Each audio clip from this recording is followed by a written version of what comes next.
Welcome back to Fish Report. Again, great job done by TK and Heavy D in the sound room to get our audio back there. We apologize. I think it was the Todd Wion unlucky video again, because every time we try to get the guy on the air, something happens. Yeah, let's try that again, guys. Let's roll that video again one more time with our interview with Coach Wion last night. Coach Wion, congratulations on what's been an outstanding season so far. Your Lady Raiders are 22-3 on the season. You're ranked number 14th in the latest state coaches poll, and you just won the sectional championship this past Saturday. When you looked at your roster and your schedule this past summer, what were your expectations with this team? Well, Craig, I always have high expectations for the girls, and in turn, they have high expectations for themselves. Our goal is always to win league and go undefeated.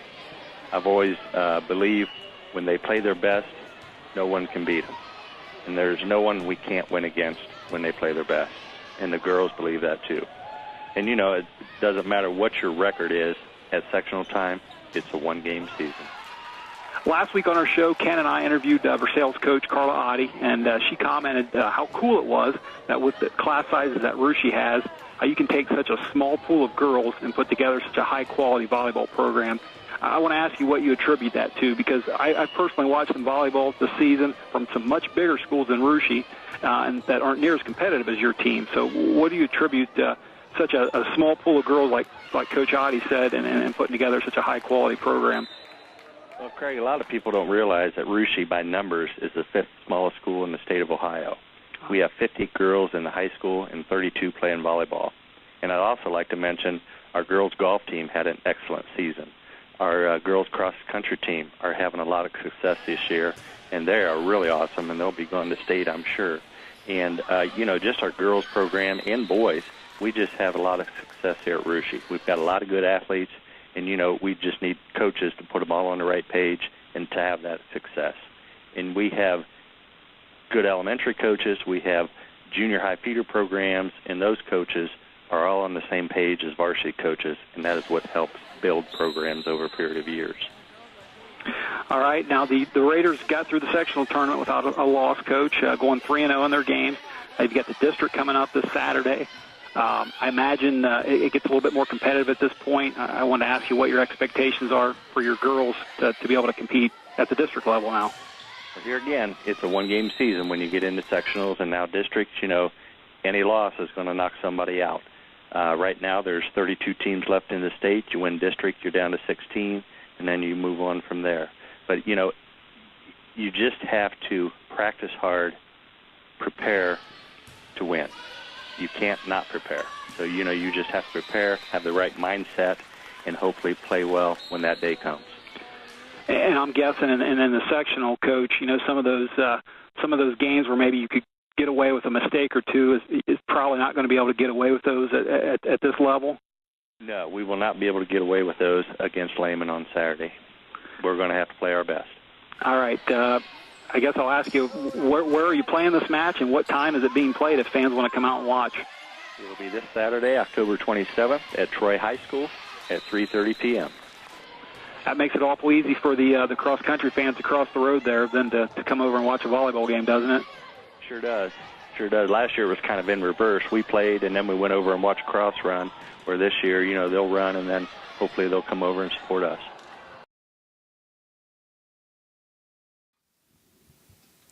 And that was Russia Raider head volleyball coach Todd Wion. Ken, I was kind of hoping to get Coach Wion on the show tonight live, but I understand it's his actually his 30th wedding anniversary he's celebrating tonight. I think it was actually last night, but he had a volleyball scrimmage, and I guess such is the life of a volleyball coach. That's right. So, and well, any comments on that Russia Lehman matchup coming up this Saturday? Well, it's going to be an interesting matchup. You know, Russia and Lehman don't play during the regular season against each other, so this will be the first time in years, actually, that these two teams have squared off.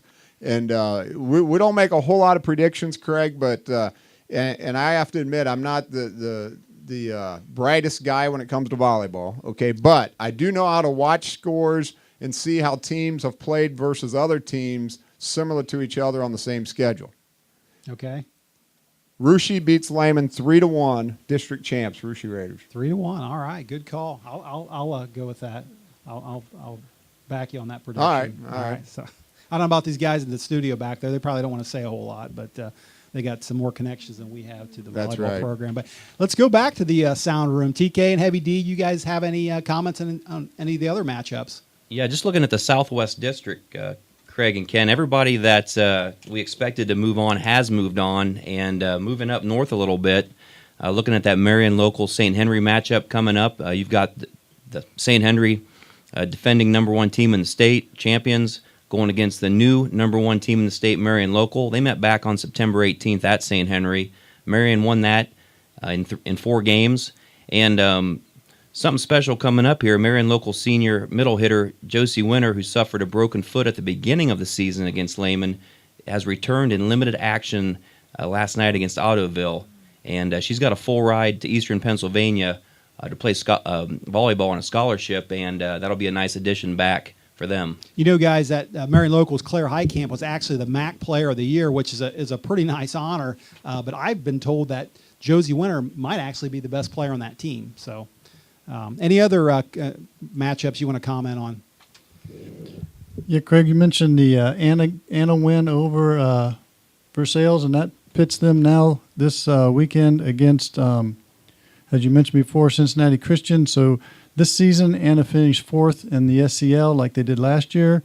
They upset Versailles in the sectional finals like last year. And now they're going to play Cincinnati Hills Christian Academy in the district final, again, like last year. I guess that begs the question then, how did they do against Cincinnati Christian last year? Well, Craig, they went on and won that game, and then they moved on to the regional semis where they got beat by the eventual state champs, Miami East, who also happened to be number one again this year in the D3. So does that mean if Anna would happen to win that game, they'll run into Miami East again? Not quite yet. They've got to get into the regional semis. They'll play the winner of Fenwick, Middletown Fenwick, and Georgetown. Some people might know the coach from Fenwick. He's been seen around Russia a little bit. But the winner of that game will probably meet Miami East in the regional finals. Okay. All right. Well, it sounds like an exciting weekend of volleyball coming up. Sounds good, and great report from back here in the sound room. All right. Well, that's going to do it for our volleyball talk tonight. Let's take a quick break. When we come back, we're going to talk some cross country. Ken, and we got that big interview coming up with Jessie Magoto. So stay right there. We'll be right back.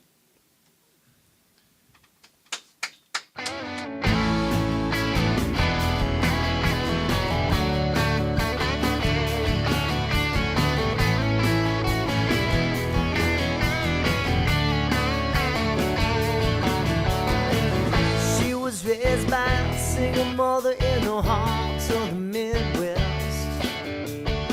She grew up, didn't have too much trouble, cause her mom worked hard for everything they had. She never knew her father, only knew that he was gone. She would wake to her mother crying and an empty Bible laying on the floor. Yeah.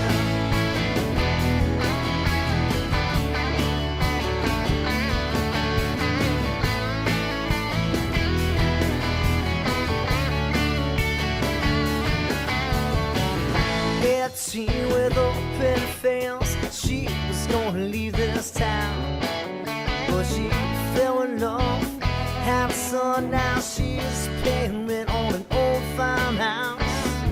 Got a job in a factory downtown, pushing out on wheels. Now it's porch cars and blue bandanas and weekend streams for you and me. All the mornings they all dancing on this side of town. She likes to smoke, takes a toll, it's just another day of a fairy tale. Oh, it's just black coffee.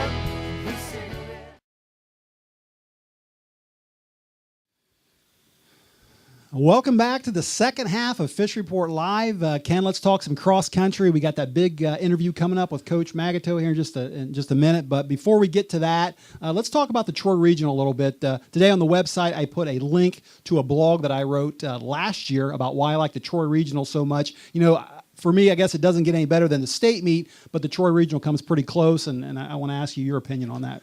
I think the state meet is a great place too, but Troy I think is better just simply because the venue that it offers, where it's so spectator friendly. You can see most of the race, and you got the top local talent, which year in and year out is right here in this regional. So you've got kids competing to get to the state level, and a great venue when there's tons of support from the parents and the fans. And not only that, Craig, that's one of the things I like about it, but the other thing I really like the way that they do the awards presentation at the Troy Regional, how they keep all the fans in suspense. They name the teams off from 16 all the way down to 1, and it just adds a lot of excitement to it and makes it a lot more fun. So Troy does a fantastic job, and congratulations to how they handle those meets. Yeah, and it's such a fan-friendly course. You're basically from me to you, away from the runners, and you don't really get that at the state meet, but both meets are still fantastic and a lot of fun to watch. So. They are, and one other thing I forgot to mention, at Troy, you number one, you get in free. That's always a bonus. And number two, you can tailgate. So yeah. That's a lot of fun. It sure is. Well, one of the teams that's going to be in the running in the girls' race is the Minster Wildcats. And on the phone right now, I believe we have the head coach of the girls' team, Coach Jessie Magoto. Coach, welcome to Fish Report Live, and thanks for joining us tonight. Thanks for having me. All right. Well, first of all, congratulations on the great season you're having. You won a district title last Saturday. You're tied for number 1 in the state coaches poll right now. It just sounds like another typical Minster girls cross country season. But you started out the season on kind of a tough note, though. You lost one of your top returning seniors to an injury. I want you to go back to week 1 and tell me what your thoughts were regarding how good your team could be. Well, it was a tough blow losing Natalie Fossey, our senior. She had been on 3 previous state cross-country teams and 3 state track teams. So she brought a lot of experience and talent to the team. So that was a tough blow for us. We did know, however, that we were getting plenty of talented incoming freshmen. In junior high, that freshman team, they went undefeated as 7th graders and 8th graders. So we did know we had a lot of young talent coming in, so we were optimistic. All right, well, let's move ahead then and talk about the regional meet coming up this Saturday in Troy. Now, I think Minster had the option of going to either the Tiffin Regional or the Troy Regional, and I want to know, is there one course you'd like better than the other, or what goes into making that decision? It is a really, really tough decision. Both courses are excellent courses, ran really well, but I just really try to look at what teams I think are going to go where, and just the ultimate goal is to be running in November, and where we think we'll have the best shot.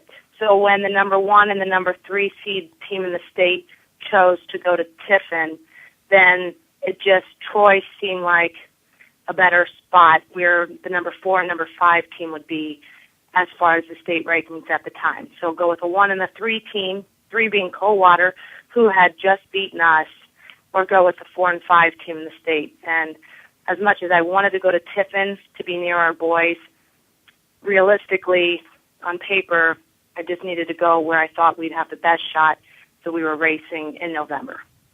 Hi, Coach. This is Ken. And a couple weeks ago, we had the pleasure to talk to Liberty Center coach Tim Atkinson, and he explained to us how he prefers going to so many different venues each different week to face different teams and not continue to run into the same teams, something that happens a lot to local teams.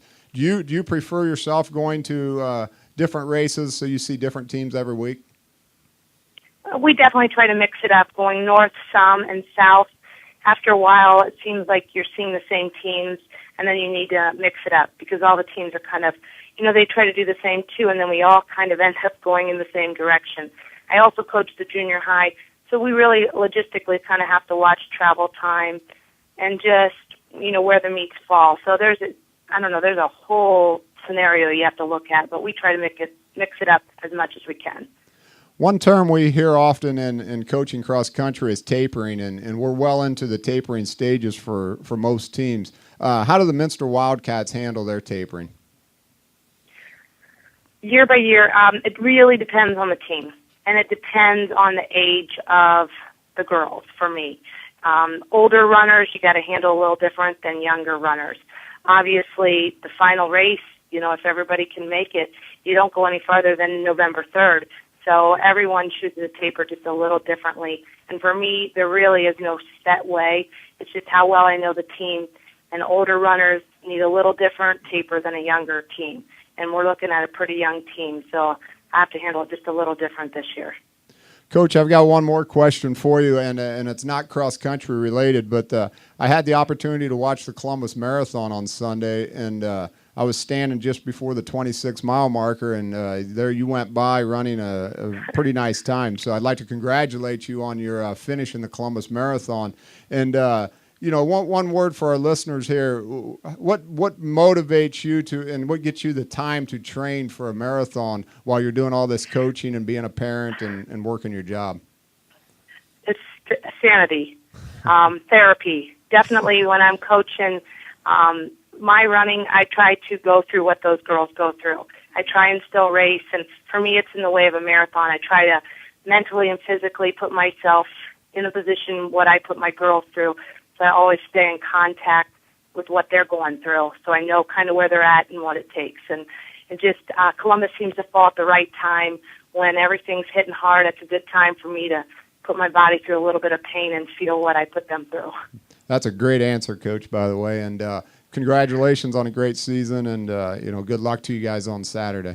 Hey, one. Thank you very much. Yeah, one last question, Coach. I want to get you one last question before we let you go. And I just want to say, with all the success that the Minster Girls Cross Country program has had, you've got 9 state titles and all. I want to ask, at what level does it start at Minster? I mean, do you encourage elementary running clubs? I mean, should kids wait until junior high to start running? Really, what's the right age to start running? As far as really training, I definitely push junior high. But as far as getting kids interested and just enjoying the running, the elementary running clubs, I think most of the area communities do them. They're excellent. And it's not about the training. I don't know that we're going to get any more cross-country runners for it. It's more just getting kids active, loving the sport, knowing about running, and having a good time being active, which all kids, whether they're cross-country runners or not, they just need to do. So it's just an awesome addition, I think, that most of the area schools have picked up. And we do the same. We do ours in the spring, and it's a lot of fun. All right. Well, that's great stuff, Coach. Hey, listen, thanks for joining us tonight on Fish Report Live, and we look forward to seeing you on Saturday, okay? Thank you, and good luck to Rushi also. Thanks, Coach. All right, that was the head coach of the Minster Wildcats, Jessie Magoto. Nice of her to join us, Ken. They, like I said at the beginning of the show, they're going to be one to look out for on Saturday. They've got an extremely talented group of kids. I look at when they run each week, and I'm like, man, they got 10, 12 kids battling for 7 spots, and they're running 7 just in one big pack, and that makes it tough to beat. All right. Well, do you care to make any predictions on Saturday? No, I don't think I'm going to make any predictions on Saturday, Craig. I've got a little vested interest in this, and I think I'll stay away from that. But I will predict this, that your top 4 teams in no particular order are going to be the Redskins of Fort Loramie, Rushi Raiders, the Minster Wildcats, and the Big Orange West Liberty Salem Tigers on the girls' side. Okay. And on the boys' side, I'm going to have to go with Summit Country Day as a lock, I think, to win it. Versailles is very good. I think Versailles is going to get one of the 4 spots. In the other 2 spots, I think the favorites probably got to be Rushi and West Liberty Salem. But expect Marymount and Anna to battle those 2 schools for those 3rd and 4th spots. Okay. So, and any individuals to look out for? Individual on the boys' side, it's going to be a battle between Sam Prako of Versailles and Clayton Murphy of Tri-Village. And look for those 2 really to go at it. And probably, Sam probably has the edge on that one, but Clayton will be right there with him. On the girls' side, Craig, you've got a lot of good runners from Minster, West Liberty, Rushi that are going to be battling it, and all 3 of them schools got great front runners, and expect just a slew of them up front. Well, those 2 boys you mentioned and some of those runners I think you're alluding to on the girls' side, I think we've pretty much had all of them as guests on this show at one time or the other. So. Yeah, I think we have. And, one thing that's going to come into play is the weather. And there's nothing you can do about the weather. And everybody runs in the same, wet, slop, rainy weather. But, whoever can be the best mutters, I think, are going to come out on top. Yeah, and how about that girls Division II girls race? I think last week we saw what's probably one of the best freshmen in the state of Ohio running for Oakwood, and she's going to be running again this Saturday, isn't she? Yeah, Mary Kate Vaughn, one of the fastest freshmen actually in the country. Yeah. And that girl can flat out go get it. And another interesting, Craig, race is going to be the D3 race up in Tiffin this week, 1:30 on Saturday. The other big regional. What's your thoughts on that one? I'm looking for a real battle between Coldwater and last year's state champs, the Liberty Center. Coldwater was second last year. Liberty Center was won last year. And I look for another battle between those two schools. Individual battle. You've got Sarah Caney from Coldwater, who ran the fastest time of any division last weekend at her district race. You've got Delaney Phelps from Toledo Christian. That's very good. And you've also got Brittany Atkinson, last year's defending state champ. And I think all three of those girls, weather permitting, all three of them could break 18. So heck of a battle. Wish I could see that one too. That's right. So, all right, Ken. Well, I think that's going to do it for our cross-country talk, unless we got any comments from the booth back there. Yeah, one of the nice traditions I like about the Troy Regional, after watching a tough race, I like to go relax at Skyline for a nice 5-way. Helps me rejuvenate. I should have expected that one. I should have. All right, well, let's get back to that trivia question, Ken. As we close the show, repeat that question for me again, and I'll give you my answer. Okay, the trivia question was, name the only MAC school to win a boys state cross-country title. And the choices were? Coldwater, Fort Recovery, or Parkway. All right. Well, for some reason, I'm going to go. I don't remember any boys winning a state title. I guess if it only happened once, that probably explains it. But I'm going to go with Coldwater. Going to guess they were probably a different division at the time. And maybe that's why I don't remember it. Actually, you're wrong, Craig. The correct answer is Fort Recovery. 1996, the Indians took the Division III state cross-country title. And what was interesting about that is they snapped a two-year run. The defending two-time state champions were the Dean Stewart-led Anna Rockets, who had won it 2 consecutive years in 94 and 95. I did not know that. Yeah. I learned something tonight. All right, well, I think that's going to do it for our show tonight. No T-shirts to hand out tonight, but I do notice you're wearing the same T-shirt that I am tonight. Yes, one of our good listeners gave us these T-shirts, and they say, no excuses, cross-country. Heck of a motto. Yeah, heck of a motto. So it could say no excuses cross country, no excuses volleyball, I guess, tonight, because that's what our show is about. That's right. All right, well, that's going to do it for us tonight, Ken. I want to say special thanks again to our guests, Todd Wion and Jessie Magoto, for joining us tonight. Also, special thanks to the viewers again for tuning in. Ken and I and the crew will be back again next week, same time, same place. And we hope to see some of you in Troy this Saturday, whether it's for cross country or volleyball. Hope to see you and hope to have a good day in sports. So that's all for us. Good night, everyone.